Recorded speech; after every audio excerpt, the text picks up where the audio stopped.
Assalamualaikum warahmatullahi wabarakatuh. Perkenalkan, nama saya Sri Ningsi SPDSD. Saya peserta Latsar CPNS 2021 golongan 3 angkatan 28 kelompok 4 PPSDM Regional Bandung. Jabatan saya yaitu sebagai guru kelas di unit kerja SDN 004 Pulau Madinah, Kecamatan Kuantan Hilir, Kabupaten Kuantan Singingi. Pada kesempatan kali ini, saya akan mempresentasikan tugas agenda 1, yaitu analisis isu efektivitas kinerja individu berdasarkan tupoksi. Berikut penjelasannya. Selamat menyaksikan. Pembahasan yang pertama yaitu pra-analisis. Hasil identifikasi dari beberapa isu masalah seputar unit kerja saya yaitu di SDN 004 Pulau Madinah, Kecamatan Kuantan Hilir, saya menemukan 3 buah isu. Yang pertama, fasilitas siswa tidak memadai untuk belajar jarak jauh dengan mengoptimalkan TIK. Yang kedua, kurangnya kesadaran orang tua akan pendidikan anaknya. Yang ketiga, menurunnya kemampuan siswa sejak memasuki pembelajaran jarak jauh. Berdasarkan identifikasi masalah pada pra-analisis, kemudian saya melakukan tepisan dengan analisis USG. Analisis USG merupakan salah satu cara menetapkan urutan prioritas masalah dengan metode teknik SCORE. Metode ini dengan memperhatikan urgensi dari masalah, keseriusan masalah, serta kemungkinan berkembangnya masalah tersebut. Urgensi masalah dapat dilihat dari tersedianya waktu, mendesakkah atau tidak masalah tersebut untuk diselesaikan.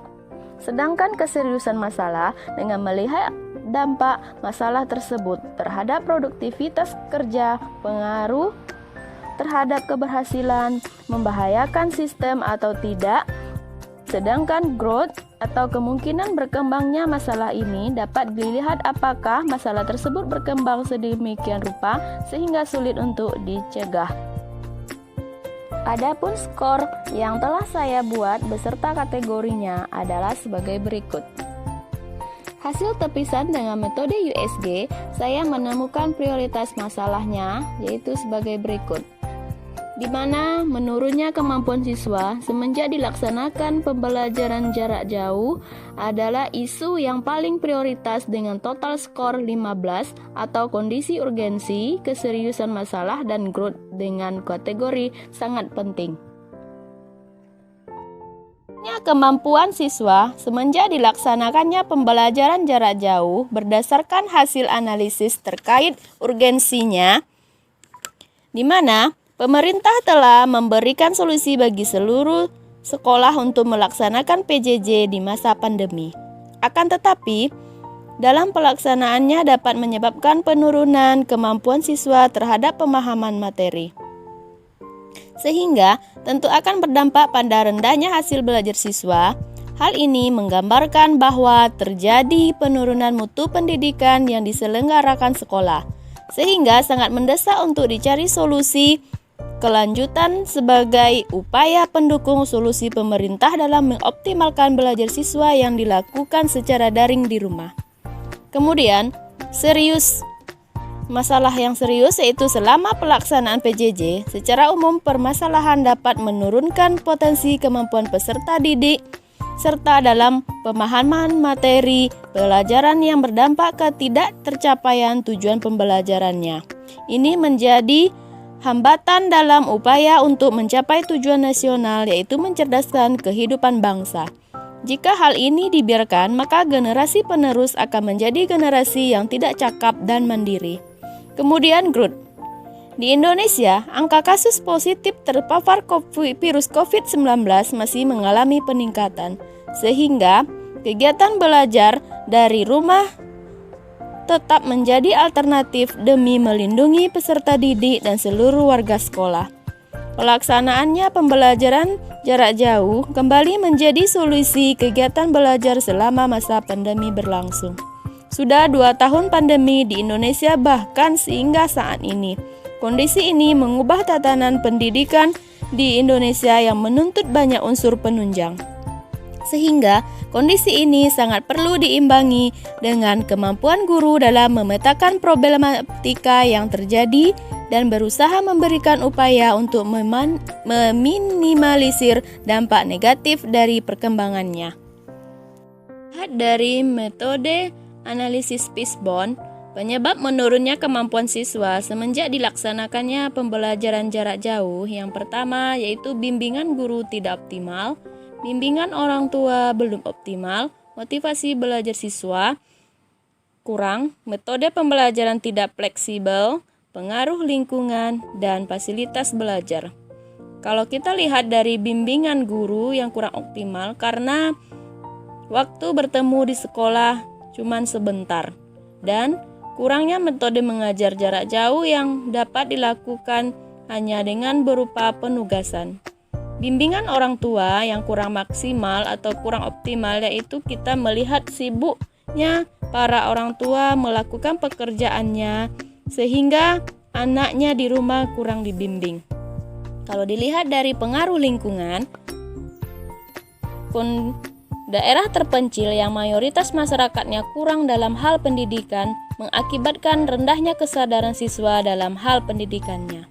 Fasilitas belajar siswa. Dilihat dari fasilitas belajar siswa, kendala teknis dalam PJJ yaitu tidak adanya sinyal dan tidak adanya HP atau perangkat lainnya.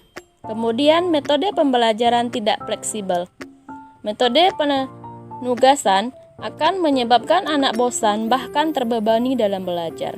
Anak sangat kurang dalam mengalami langsung apa yang sedang mereka pelajari, terlebih lagi dalam hasil praktik seperti membaca dan berhitung. Dilihat dari metode SWOT, kekuatannya atau kelebihannya yaitu yang pertama, kebijakan pemerintah terkait PJJ, yang kedua, dukungan orang tua untuk dilaksanakannya PTM, dan yang ketiga, memotivasi yang kuat untuk memberikan pelayanan pendidikan. Sedangkan kelemahannya, terbatasnya fasilitas menunjang PJJ. Yang kedua, tidak semua siswa dapat mengikuti PJJ dengan baik. Yang ketiga, kurangnya motivasi belajar siswa saat PJJ. Sedangkan peluangnya, tersedianya perlengkapan prokes di sekolah, tersedianya halaman terbuka namun teduh untuk kelompok belajar siswa di lingkungan sekolah. Dan yang ketiga, dapat diterapkan kurikulum darurat. Dan yang terakhir adalah ancamannya. Yang pertama, menimbulkan stres pada siswa akibat tekanan ekonomi keluarga. Yang kedua, learning loss. Yang ketiga, hasil belajar menurun.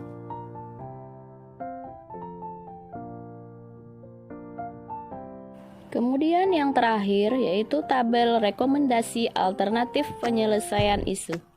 Isu di sini yaitu menurunnya kemampuan siswa sejak memasuki pembelajaran jarak jauh. Penyebabnya metode pembelajaran tidak fleksibel.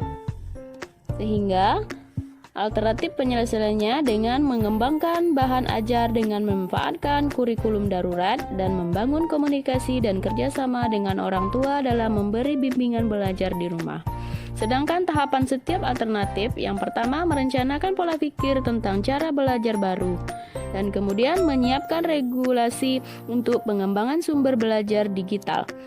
Dan yang ketiga, optimalkan peran orang tua dalam membimbing siswa, dan optimalkan peran pengawasan orang tua di rumah. Hasil yang diharapkan, yang pertama, siswa diharapkan lebih termotivasi dalam belajar. Sedangkan yang kedua, para orang tua diharapkan lebih memperhatikan dan membimbing anaknya dalam belajar di rumah. Para pihak yang terlibat di sini yaitu bisa warga sekolah, kepala sekolah, beserta guru, serta orang tua siswa dan kemudian siswa. Itulah yang dapat saya sampaikan di dalam presentasi saya pada saat ini. Saya ucapkan terima kasih dan assalamualaikum warahmatullahi wabarakatuh.